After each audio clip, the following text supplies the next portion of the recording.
se croire nous sera toujours cher.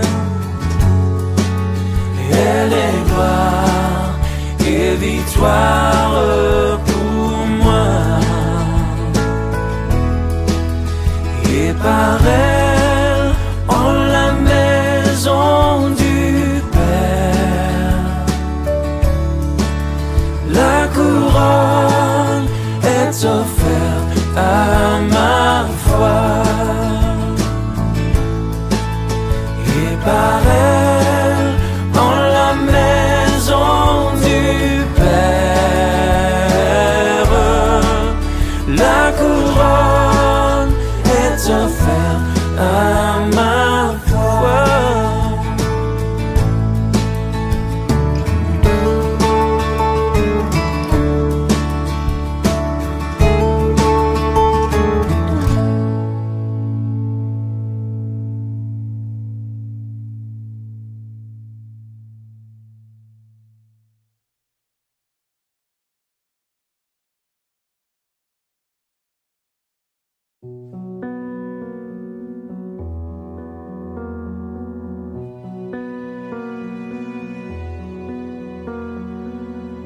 En toi les humbles sont bénis, en toi les faibles sont affermis, les cœurs brisés tu rétablis, donnant la vie.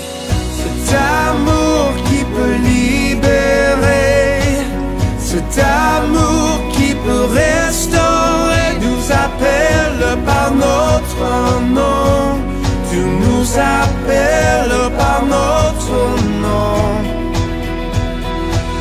Ce Dieu qui créa tout l'univers, ce Dieu qui va mourir au calvaire, nous appelle par notre nom. Tu nous appelles par notre nom.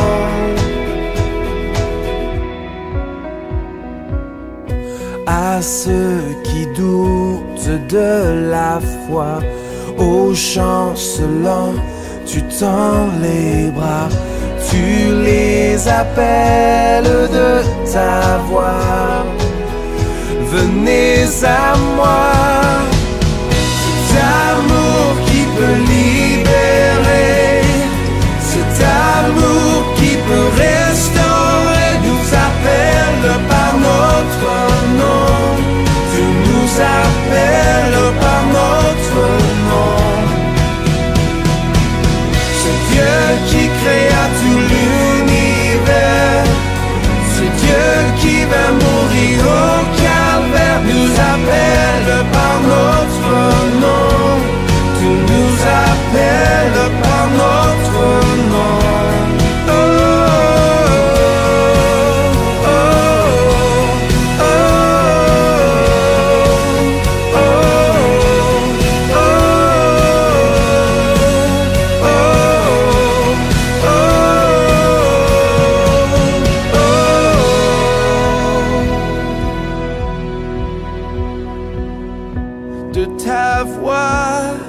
De ta voix, tu nous appelles à la croix.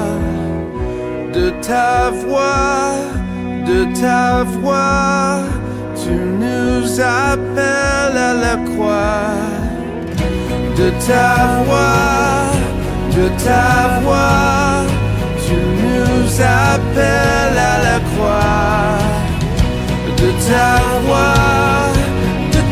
voix, tu nous appelles à la croix. Cet amour qui peut libérer, cet amour qui peut restaurer, nous appelle par notre nom. Tu nous appelles par notre nom. Ce Dieu qui créa tout l'univers, ce Dieu qui va mourir au calvaire, nous appelle par notre nom. Tu nous appelles par notre nom. Oh, oh, oh.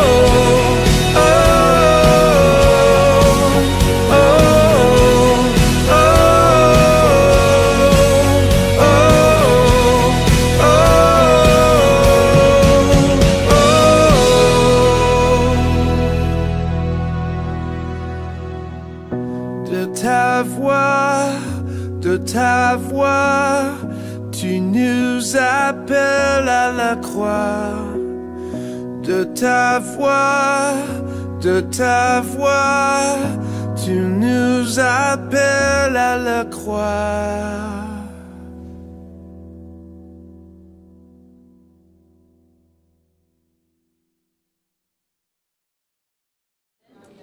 C'est un honneur d'être dans sa sainte présence et de reconnaître qu'il est notre seul chemin, notre seule vérité et notre seule vie.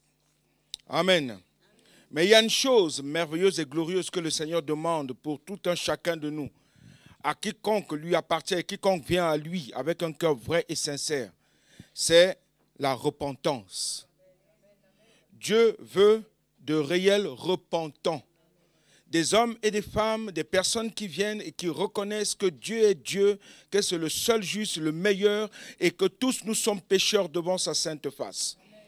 Et des fois, nous nous retrouvons sans comprendre que Dieu désire que nous comprenions que nous sommes tout petits devant lui, que nous ne sommes rien, que nous ne valons rien, et que celui seul qui est Dieu, celui seul qui est le Créateur, celui seul qui a tout fait, ce qui est visible comme ce qui est invisible.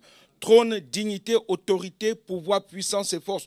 Tout est en lui, tout vient de lui. Et rien de ce qui peut se faire ne peut se faire sans lui. Il est le Logos incarné. Est-ce que nous comprenons ces choses cet après-midi? Amen.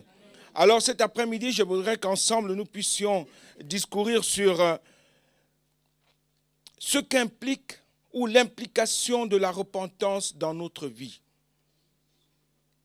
Ce qu'implique la repentance dans la vie d'un croyant, d'un enfant de Dieu.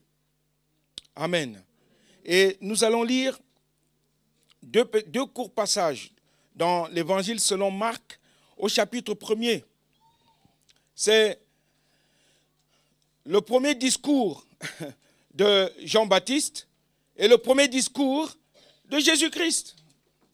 Il parle de la repentance. Au chapitre 1er et au verset 4, on parle de Jean-Baptiste. Il dit Jean apparut, Jean parut. Pour ceux qui j'entends encore les bruits des feuilles. L'évangile selon Marc au chapitre 1er, verset 4.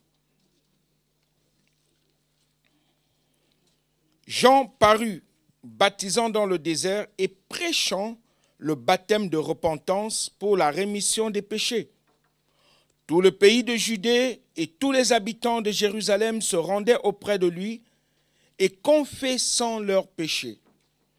Ils se faisaient baptiser par lui dans le fleuve du Jourdain.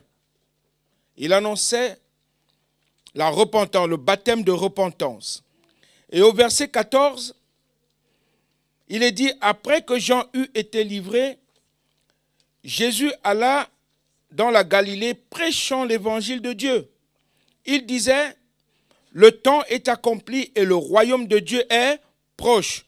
Repentez-vous et croyez à la bonne. Cet après-midi encore, conduis-nous. Nous te remettons toute la place. Nous voulons serrer ta parole. Nous ne voulons point être pire, mais meilleur, en toi, par toi et avec toi et pour toi seul. Conduis-nous encore aujourd'hui afin que Jésus-Christ seul soit reconnu comme Seigneur et Sauveur de nos vies, encore aujourd'hui et à jamais. Amen. Ce qu'implique la repentance. Dans 2 Corinthiens au chapitre 7, au verset 10, il y a aussi quelque chose que l'apôtre Paul enseigne aussi aux Corinthiens. 2 Corinthiens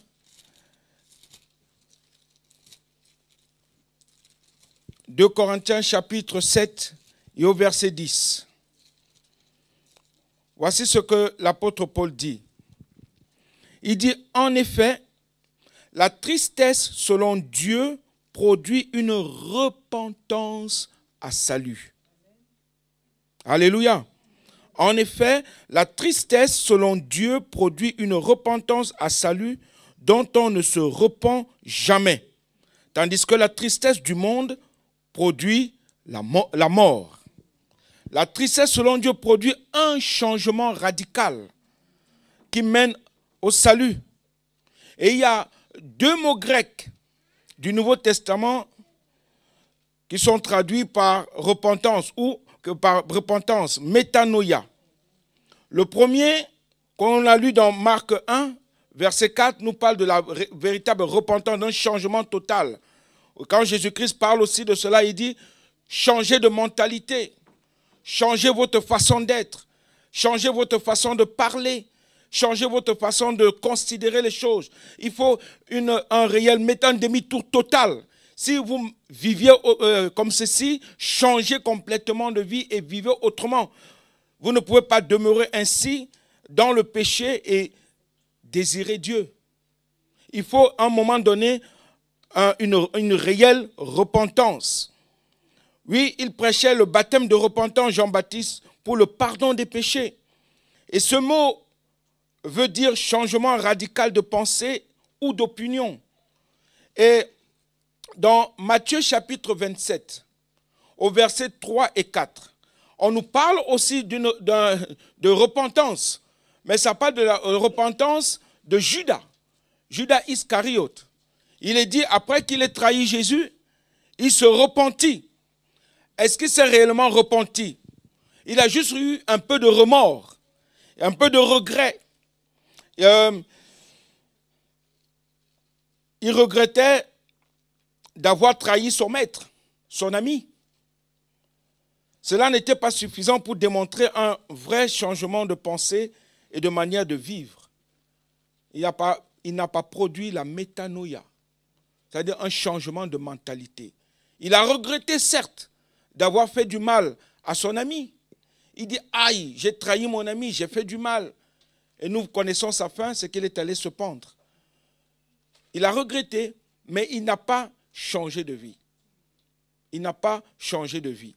On peut voir aussi Pierre, qui, à un moment donné, renie Jésus. Lui aussi, à un moment donné, il a eu une tristesse dans son cœur, il a pleuré amèrement, mais il n'est pas allé se pendre. Il n'est pas allé se pendre. Sans doute, il a recherché encore la face de son Seigneur, de son maître, de son ami, pour pouvoir réellement produire une réelle repentance. La vraie repentance, mes amis, mes frères et sœurs, exige de reconnaître ses péchés. Beaucoup n'arrivent pas à reconnaître leurs torts, leurs fautes qu'ils posent ou qu'ils commettent. Beaucoup n'arrivent pas à reconnaître qu'ils sont pécheurs. Beaucoup n'arrivent pas à reconnaître qu'ils font du mal, ou qu'ils parlent mal, ou qu'ils pensent mal, ou qu'ils agissent mal. Et ils n'arrivent pas à le reconnaître et ils n'arrivent même pas souvent à demander pardon à Dieu et changer de manière de penser et de manière le mode de vie aussi. Et la repentance signifie rebrousser chemin quand vous vous rendez compte que vous avez pris le mauvais chemin. Et je vais donner 2 exemples pour cela. Le premier, c'est si à un croisement de chemin, vous avez pris à gauche, vous savez que vous êtes allé loin à gauche et que ce chemin vous amène à un ravin, vous allez revenir sur votre chemin pour reprendre le chemin de droite. C'est un demi-tour. Et métanoïa signifie demi-tour. C'est-à-dire, je marchais comme ceci, je me détourne de tout ce que je faisais ou de où j'allais pour vivre autrement, pour prendre un autre chemin qui ne ressemble pas du tout au chemin où je suis allé. C'est ça la repentance. C'est ça la repentance. Pour retrouver le bon chemin, celui de droite, vous devez faire exactement le même chemin, mais au sens contraire. Au lieu d'aller de l'avant, vous revenez en arrière, en sens inverse, jusqu'au croisement et reprendre l'autre chemin. Et vous remarquerez que une telle exigence nous enseigne la patience et l'humilité. Revenir nous enseigne la patience et l'humilité.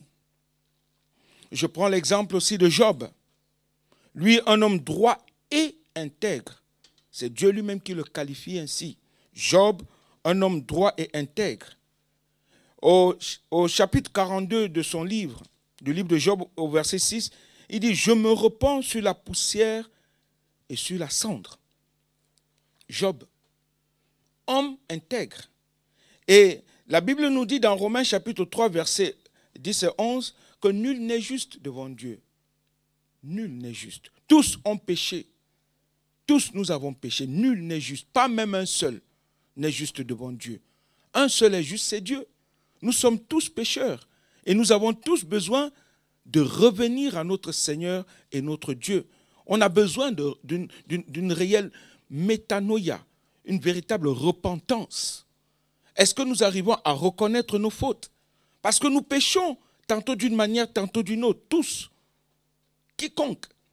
Nos pensées, dans nos pensées déjà, si nous commençons à regarder à nos pensées, nous allons comprendre que aïe, aïe, aïe, c'est terrible.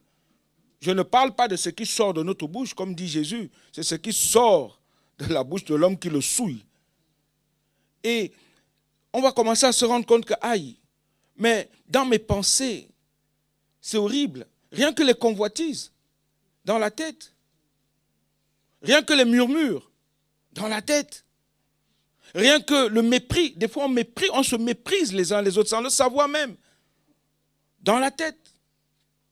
Et parfois même, on a des pensées horribles. On pense même des pensées perverses. Dans la tête. On est comme ça. Mais on se présente devant Dieu après sans reconnaître qu'on est en train de pécher. On se présente devant le juste, devant le saint, devant le pur, avec des cœurs remplis d'orgueil, remplis de haine, remplis de jalousie, remplis de mépris. Alors que Dieu te dit, repens-toi. Et j'aime bien parce que quand nous lisons Marc, quand nous lisons les évangiles, on se rend compte que ça parlait aux Juifs, à ceux qui croyaient en Dieu, à ceux qui connaissaient Dieu. C'est à eux qu'on parlait. Et la parole de Dieu parle à ses enfants, pas à ceux qui ne le connaissent pas. Mais nous annonçons l'évangile afin que plusieurs puissent le connaître et qu'ils changent de mentalité de vie. Comme nous-mêmes aussi, nous avons changé de mentalité de vie. Alléluia. Oui, Job l'a compris. Ne laissons pas Satan qui fera tout son possible pour nous convaincre que revenir en arrière est futile. Il te dit, ne fais pas ça, ne fais pas ça. Tu te rends compte, toi, pasteur, où ce que tu es? Tu reviens en arrière, demander pardon? Ben oui. T'humilier? Ben oui. Tu te repens? Ben oui. Parce que mon Dieu est juste. Parce que mon Dieu est bon. Alléluia. Parce que Dieu nous a tant aimés. Et je vais vers celui qui est rempli d'amour pour moi.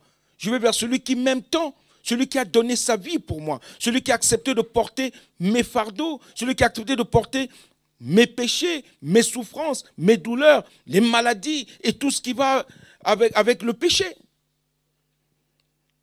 Alléluia. Je peux prendre encore un autre exemple. Le fils prodigue. Dans Luc chapitre 15, versets 11 à 32. Le fils prodigue a pris tout ce que son père avait pour lui. Il a dit, moi, je m'en vais et je pars. Et il se retrouve dans un autre pays. Il dilapide tous les biens que son père lui avait donnés. Il se retrouve sans rien. Il se met même à manger la nourriture des porcs. Incroyable. Mais en lui-même, il se dit, mais chez mon père, il y a tant de nourriture, tant de joie, il y a tout là-bas. Pourquoi je me retrouve ici? Il dit, je retournerai vers mon père, je repars vers mon père. Parce que là-bas, au moins, même le dernier des serviteurs a à manger. Il a refait demi-tour. Il a refait demi-tour. Et des fois, nous sommes comme ça, nous gardons des choses dans notre cœur. Moi, aller demander pardon, moi, aller m'humilier, moi, si là, moi qu'on connaît là, jamais. Mais Dieu te dit, mais repends-toi, demande pardon. Jésus-Christ va plus loin. Il va encore très très loin, notre Seigneur Jésus. Il dit, même si la personne ne t'a pas fait du mal, mais toi va, demande pardon. Incroyable. L'humilité précède la gloire.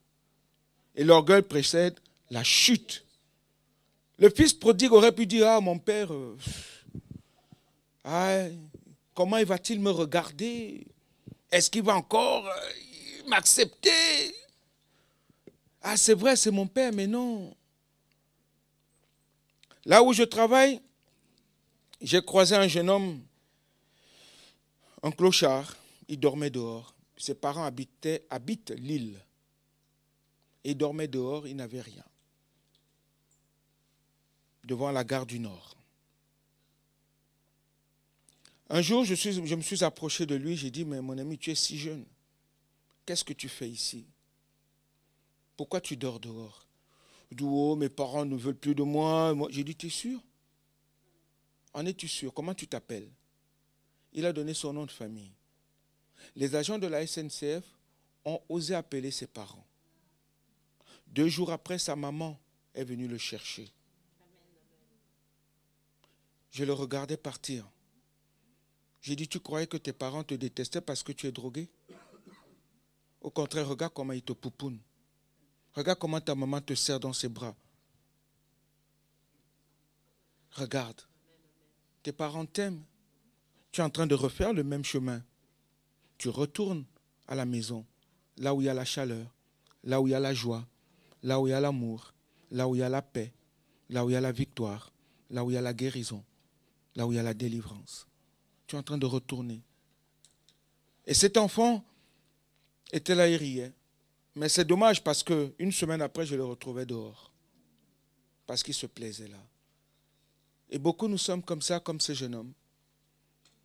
Nous aimons aller vers papa et revenir un peu goûter au mal, au péché, à ce qui nous sépare de la bonté de Dieu. Nous sommes exactement comme ce jeune homme. Ce jeune homme avait tout auprès de sa maman.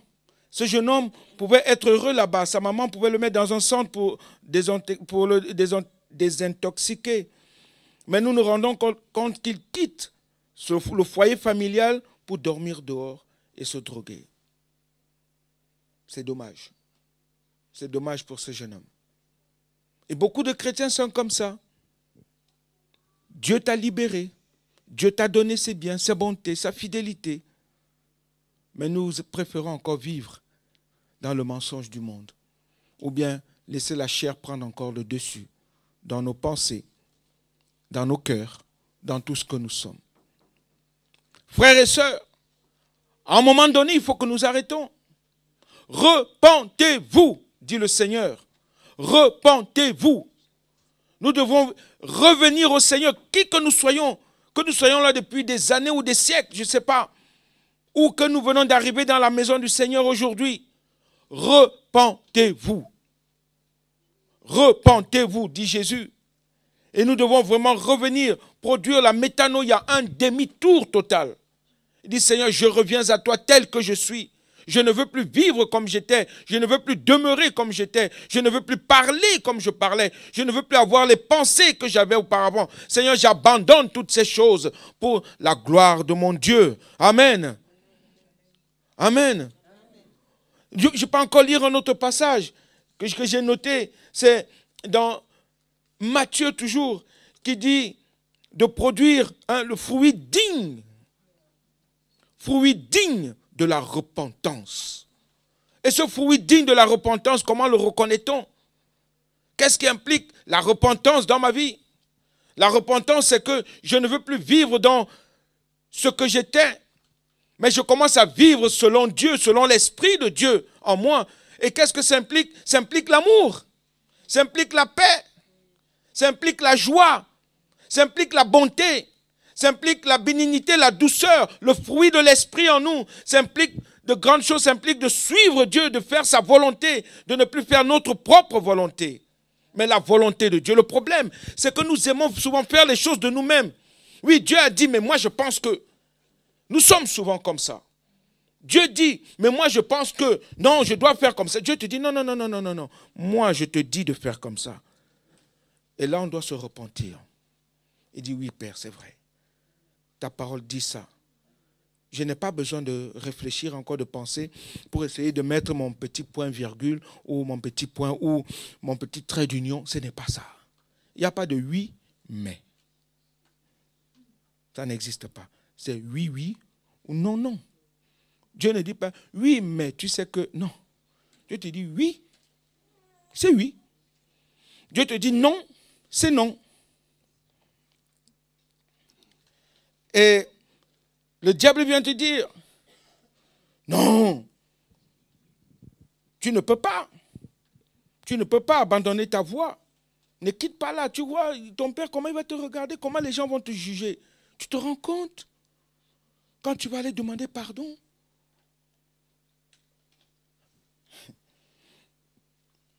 Quand je me suis converti, j'ai confessé à ma famille le mal que j'avais fait. Et j'ai appelé mon papa au Cameroun. J'ai dit, papa, je te demande pardon. Mais mon cœur était serré. Quand j'ai appelé mon père, j'ai dit, comment va-t-il me prendre? Je l'ai tellement menti. J'ai tellement dit des choses. Mais je l'ai appelé. J'ai dit, papa, je te demande pardon. Ma vie a changé. Je suis un autre Blaise. Je ne suis plus le même que tu as connu quand tu venais nous rendre visite ou bien quand j'étais auprès de toi au Cameroun. Ce n'est plus le même Blaise, papa. J'ai donné ma vie à Jésus-Christ. Il a dit, ah bon? J'ai dit, oui, papa. Et je te demande pardon parce que je fouillais souvent dans tes poches quand tu dormais. C'est vrai. Je fouillais dans tes poches quand tu dormais. Je te prenais de l'argent. Et pourtant, tu m'en donnais tellement. Mais je n'étais pas rassasié et je te demande pardon. J'ai pleuré au téléphone. Mon père a dit, tu es mon fils. Je ne peux pas t'abandonner. Ce que tu as fait est trop grand. Tu reconnais tes torts. Que Dieu te bénisse, Blaise. Alléluia. Ce n'était pas facile pour moi. Le lendemain, je recevais un gros chèque. Bon, mais j'étais content. Mais parce que cela lui a fait plaisir. Et quand il venait nous rendre, il était tellement heureux. Il dit, mais c'est incroyable. C'est mon fils qui est devenu comme ça. C'est incroyable. Lui, on disait n'importe quoi sur lui. Parce que j'ai osé pratiquer la métanoïa, le demi-tour. Est-ce que c'est ton cas aussi cet après-midi? De dire, Seigneur, c'est vrai, j'étais assez menti. Peut-être pas à un homme, mais à Dieu tu as menti. Tu as menti. Je ne sais pas comment, mais toi-même tu sais. Dieu seul te connaît.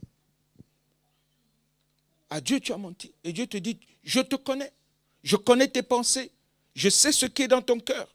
Tu viens dans ma maison. Tu fais semblant d'être chrétien, un homme bon, bien. Mais en fait, non, tu ne l'es pas. Parce que je voudrais que tu changes de mentalité. Que tu reçoives de moi. Et beaucoup sont comme ça.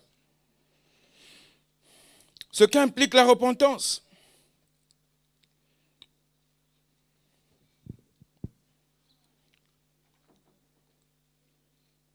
Il y a aussi dans Ésaïe 55, verset 7, vous connaissez l'histoire de David, après qu'il eut péché.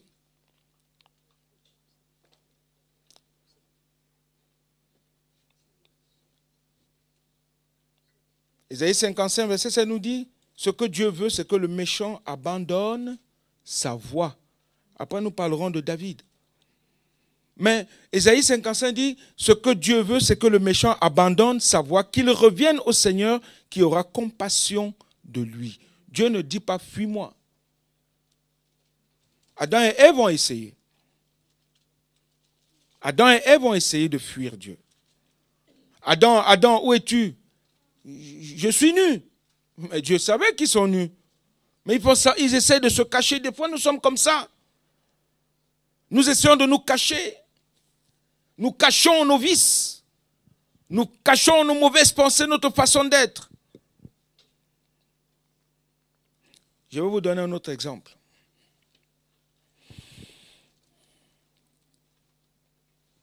Un jour, il y a un frère, pas ici, quelque part, qui me dit, oh, frère Blaise, je vais pouvoir t'aider, je veux t'accorder, je veux t'aider, je veux te donner ça pour que tu puisses aider ta famille et tout ça. Il dit, merci frère pour l'amour dont tu me témoignes, merci pour tout ce que tu m'apportes comme réconfort et comme bonté. Que Dieu te bénisse, il dit Amen. Mais une semaine après, c'est ce même frère qui va raconter partout que moi je lui ai demandé quelque chose, alors que je n'ai rien demandé. Mais il est venu me donner un coup de main. Me dit, je vois que tu peines un peu sur telle chose, je vais t'apporter un coup de main. Mais c'est le même qui va dire que dans toute l'église, il dit, ah, le frère là, ouais, il est venu, il m'a demandé, il est, oh, vraiment, franchement, c'est ça un frère. Il commence à murmurer. Beaucoup sont comme ça. Ça veut dire quoi? Nous nous mentons nous-mêmes et nous nous faisons du mal à nous-mêmes. Et c'est devant Dieu, quand vous faites du bien à quelqu'un, c'est devant Dieu que vous le faites. Ce n'est pas devant un homme. Quand tu donnes avec la main droite, que ta main gauche ne sache pas ce que la main droite fait. Et quand tu donnes avec la main gauche, que la main droite ne sache pas ce que la main gauche fait. Mais c'est bizarre que ça piaille.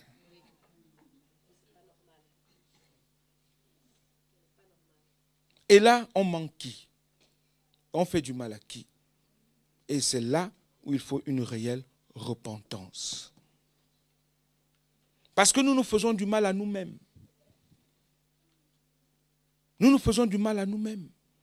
Parce que nous sommes chrétiens, disciples de Jésus-Christ, imitateurs de Christ, remplis d'amour les uns pour les autres. Alors si nous nous faisons du bien, pourquoi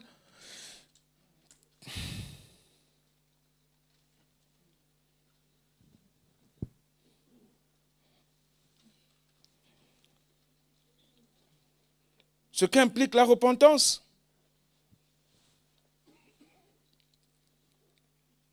Apocalypse 3, verset 19 dit, « Moi, je reprends et je châtie tout ce que j'aime. Et donc du zèle et repens-toi. » Il parle à une église.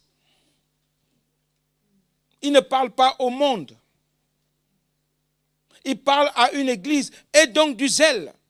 Reconnais tes fautes, reconnais tes péchés, reconnais que tu es comme ça, reconnais que tu es tortueux, tordu, reconnais que dans tes pensées, ça ne va pas. Combien de personnes critiquent les serviteurs de Dieu?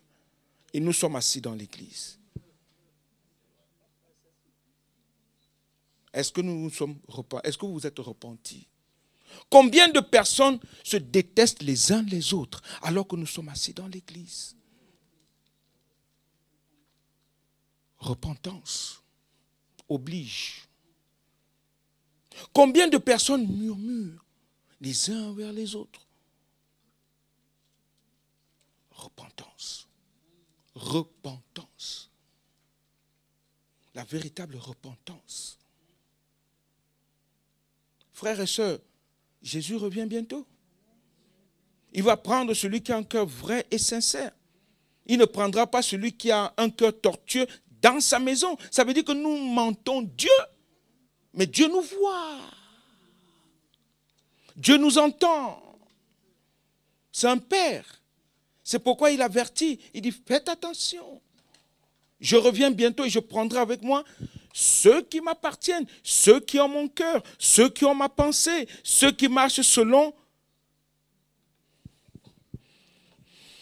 les fruits, le fruit digne de la repentance. Je pourrais aussi parler du fruit du juste. Mais je vais seulement me limiter au fruit de la repentance.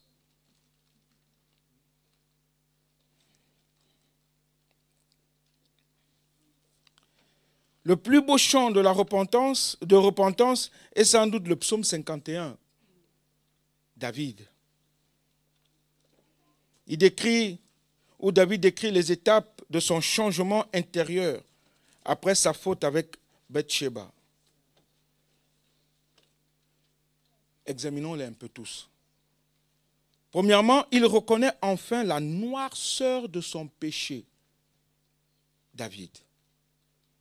Ô Dieu, fais-moi grâce selon ta bienveillance. Il reconnaît qu'il a péché. Il reconnaît que ce qu'il a fait n'est pas bon. Ça attriste Dieu. Des fois, nous mentons. Nous disons, et nous sommes conscients de ce que nous sommes en train de dire comme mensonge. Conscient. On sait que quand on dit ça, on ment. Mais on le dit quand même. Aïe.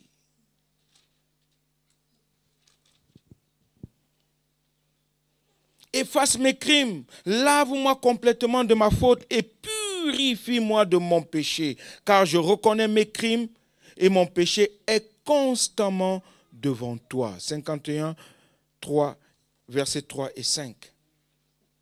David ne se condamne pas en tant que personne, mais qu'il reconnaît ses crimes. Il dit oui, Seigneur.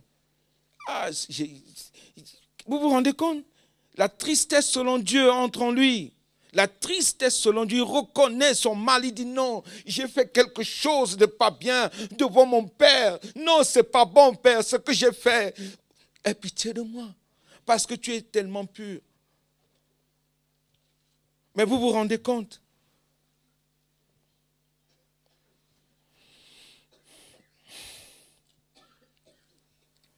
C'est un point que ne comprennent pas ceux qui ne connaissent pas Jésus. Détester le péché ne signifie pas détester le pécheur. Dieu déteste le péché, mais il aime le pécheur. Dieu a tant aimé le monde qu'il a donné son Fils unique, afin que quiconque croit en lui ne périsse point, mais qu'il ait la vie éternelle. Jean 3, 16. Dieu nous a tant aimés, mais il veut que le péché soit abandonné. La métanoïa, la repentance totale. L'autoflagellation de certains n'est pas un concept biblique. Beaucoup s'autoflagellent. Oh, Seigneur, aïe, oh. Dieu te dit de reconnaître, c'est l'état de ton cœur. Mais c'est vrai, ils prennent des fouets, d'autres vont marcher à genoux sur des pierres, d'autres prennent des machins. Ce n'est pas ce que Dieu demande. C'est l'état du cœur. Ce n'est pas parce que tu vas prendre un fouet, que ça va t'apporter quelque chose. Ce n'est pas ça. Ce n'est pas ça. Deuxièmement, David implore le pardon divin et la purification de son péché. Purifie-moi avec l'hysope et je serai pur. Seigneur, purifie ma vie. Ton sang a coulé pour moi. Tu as accepté de mourir sur la croix de Golgotha. Tu as accepté de porter mes fautes. Tu n'es pas mort en vain, Jésus.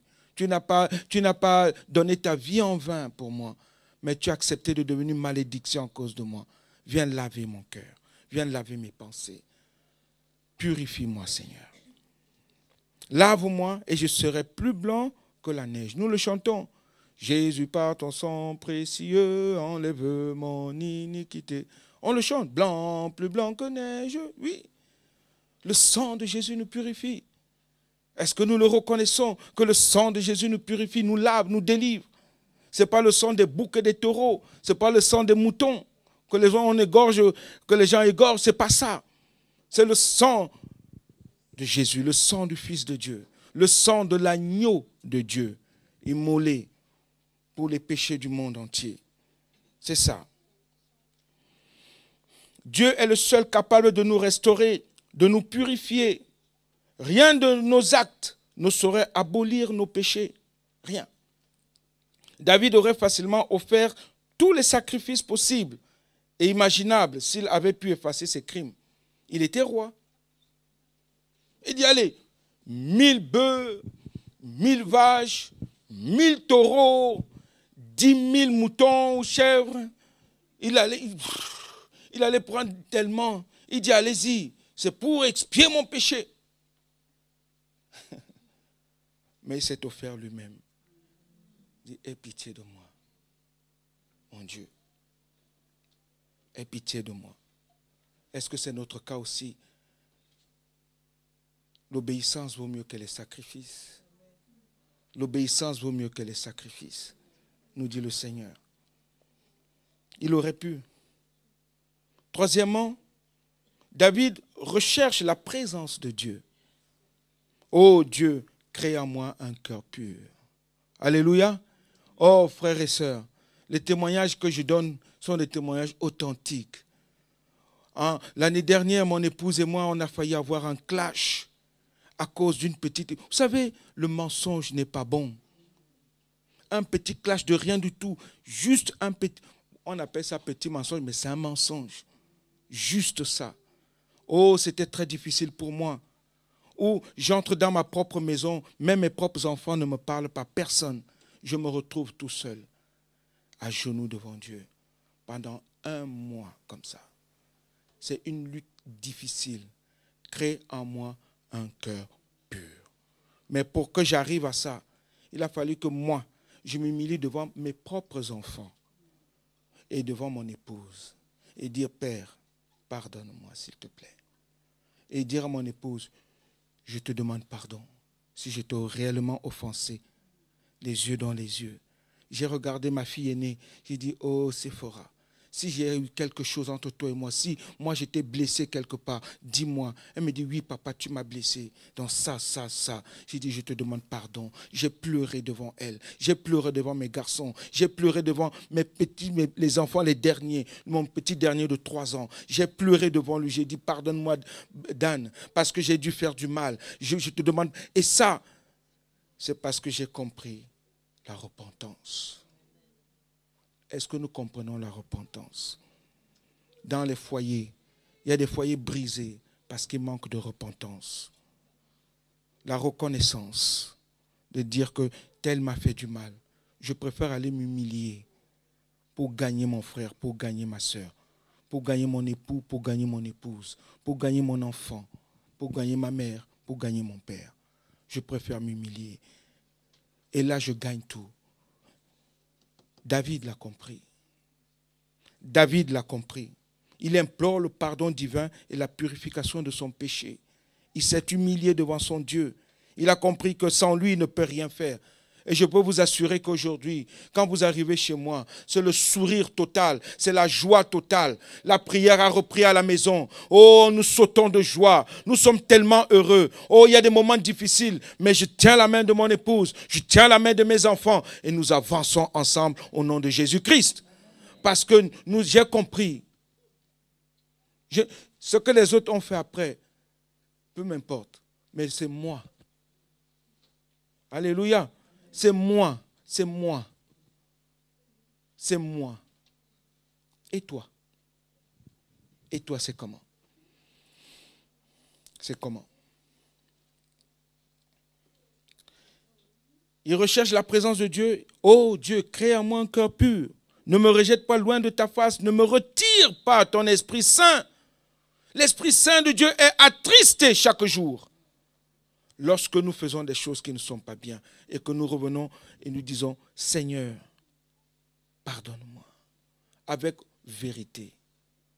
Avec vérité. Est-ce que le Saint-Esprit vit en vous? Est-ce qu'il habite en vous? Alors s'il est en toi, mon frère, ma soeur, il y a une chose, c'est de dire, oh Dieu, crée en moi un cœur pur. Crée en moi un cœur pur parce que, Seigneur, je n'ai pas compris ces choses. Mais aujourd'hui, je comprends que, Seigneur, mon Dieu, je dois réellement me repentir devant ta sainte face, au nom de Jésus-Christ. Alléluia. Un cœur brisé est la preuve d'humilité que Dieu souhaite voir en nous. Le Seigneur est proche de ceux qui ont le cœur brisé. Le psaume 34, verset 18 le dit. Il est proche de ceux qui ont le cœur brisé. Quand il voit combien tu t'humilies, il voit que tu es brisé, tu n'en peux plus, et que tu viens devant lui avec vérité, un cœur vrai, des pensées vraies, il ne peut que t'honorer. et te bénir et t'accorder ce que ton cœur désire. Quatrièmement, je finis par ça. L'apôtre David, annonce sa décision de changer sa manière de vivre. J'enseignerai tes voies à ceux qui se révoltent. J'enseignerai tes voies à ceux qui se révoltent. Et les pécheurs reviendront à toi. Comment? Parce qu'ils verront le changement. Ils verront un autre ou une autre. Ah, il était comme ça. Mais comment se fait-il qu'il parle autrement? Il ne parle pas comme nous. Il ne pense plus comme nous. Mais ce n'est pas lui qui volait. Et aujourd'hui, il ne vole plus. Quand les gens ont vu Saul de Tarse, après ils ont vu Paul de Jésus-Christ, diamétralement opposés.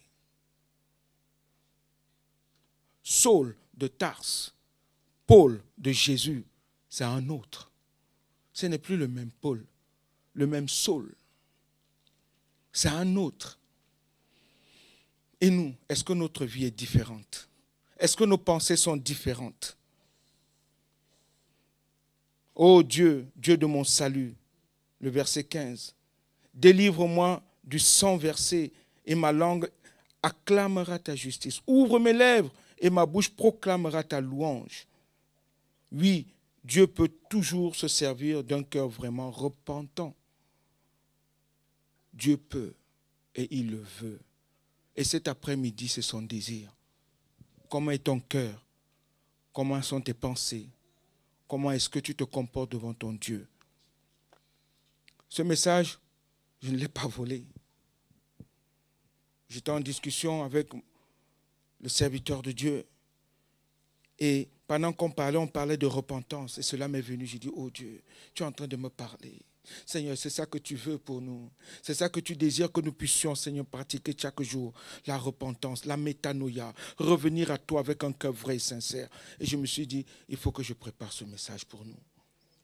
Au nom de Jésus. On a tous besoin. On a tous besoin de repentance. Qui n'a pas besoin de repentance? Qui a besoin de repentance encore cet après-midi? Moi, j'en ai toujours besoin. Alors, si nous avons besoin, je vous en prie, levons-nous tous ensemble. Levons-nous devant notre Père et notre Dieu. Avant de laisser la place au pasteur Linderman, j'aimerais que chacun puisse ouvrir son cœur devant son Dieu, son Père, cet après-midi. Il dit, Père, me voici. Je viens à toi tel que je suis. Il dit, Seigneur, oui, j'ai péché tantôt d'une manière, tantôt d'une autre devant toi. On a besoin tous de repentance. Alléluia, Jésus. Je vous laisse prier, je vous laisse parler à Papa. Parlons à notre Père cet après-midi. Peut-être que c'est la première fois que tu entends ce message. Peut-être tu te dis, comment devrais-je me repentir? Dieu te dit, reconnais tes fautes. Reconnais que nul n'est juste devant moi. Reconnais que nul n'est juste devant moi. Il n'y a point de juste, pas même un seul. Tous ont péché, sont privés de la gloire de Dieu. Mais c'est en Jésus-Christ seul. En Jésus-Christ seul, en Jésus-Christ seul. Son sacrifice nous suffit largement. C'est lui seul qui a accepté de payer. C'est lui seul qui a accepté de porter l'opprobre de tout un chacun de nous. C'est pourquoi Dieu dit, il a tellement aimé le monde qu'il a donné Jésus, afin que nous croyions en lui, nous comprenons son sacrifice et que nous venons à lui avec un cœur vrai et sincère. Prions le Seigneur. Nous te bénissons, Père. Nous te bénissons, Père. Je sais que nous avons tous besoin de prière. Je sais qu'on a tous besoin de s'humilier devant notre Père. Alléluia, Jésus. Pasteur Linderman. Alléluia.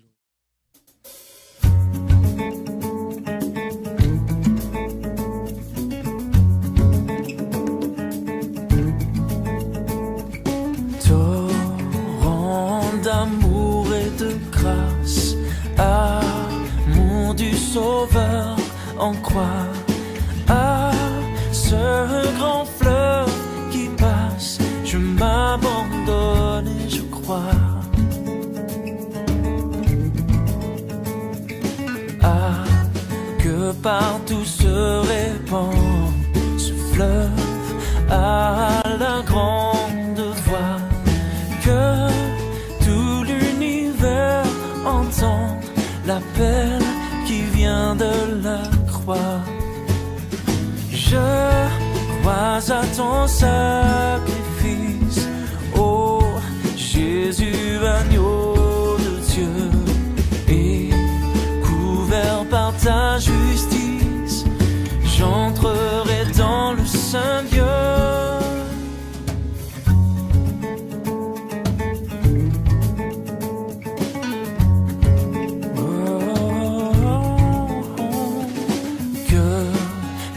Âme condamnée, pour qui tu verses ton sang, sois au Père ramené par ton amour tout-puissant.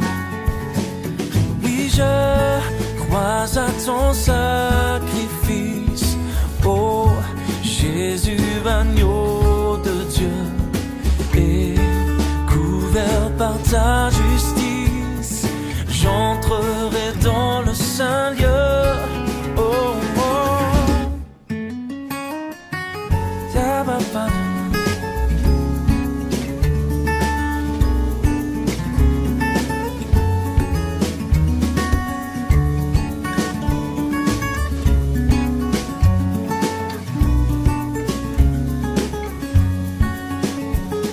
Oui, je crois à ton sacrifice, oh Jésus, agneau de Dieu, et couvert par ta justice, j'entrerai dans le saint lieu. Oh yeah.